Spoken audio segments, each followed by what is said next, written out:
عسلامة، وجيتكم اليوم بالغوسيت متاع الهريسة العربي التونسية، حاجة بنينة، حاجة دياري نظيفة تعمل 66 كيف اون بلوس في وقتها تحضيرات الرمضان. هاي مع بعضنا نوريكم كيفاش نعولوا الهريسة. أول حاجة باش ناخذوا فلفل، أنا لهنا خذيت كيلو فلفل أحمر، خذيت برشا حار وشوية حلو. مع الكيلو ناخذوا زوز ريوس ثوم، ولهنا مرحلة اختيارية خذيت 4 كعب تومات سيشي مي فريمون اختيارية.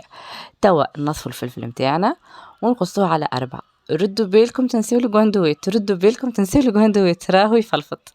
بالنسبة للتنظيف لهنا باش نوريكم طريقة سهلة، جست من الفوق تعملوا كي تقعروه شوية تحلوه وتنفضوه تو يهبط. فما شوية زريعة كيما تشوفوا تقعد لي، ما انا ما نحبش نحيها الكل اكسبري خاطر بعديك في الاخر تزيني الهريسة على الاخر على الاخر.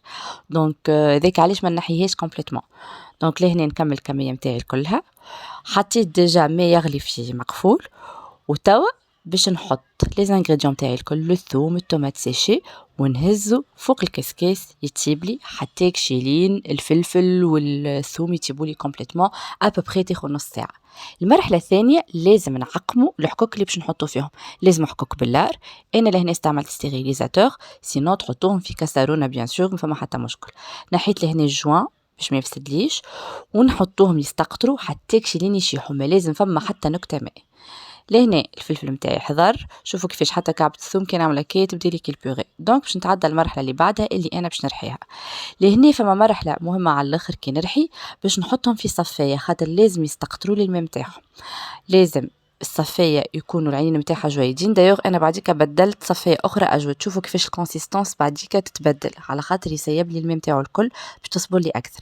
نحط زيت زيتونه، 3 مغارف صغار تابل وكرويه، مغرفه صغيره ملح، ونخلط. وهذه هي الهريسه متاعنا حضرت لنا. ريحتها ما نحكي لكمش كيفاش فايحه، اللون هاكم تشوفوا فيه وحدكم، وشوفوا كيفاش الزريعه مزينتها. دونك هذه هي الهريسه حضرت. توا نحطها في الحكوك اللي ديجا عقمتهم، وصحة وبالشفاء نسكروها نحطوها في الفريجيدير ونستعملوها. دونك مع شوية زيت وتن في ساندويتش فريكاسي يم يم. جربوها، اعطوني رايكم، ما تنسوش تعملوا ابوني، وصحة وبالشفاء.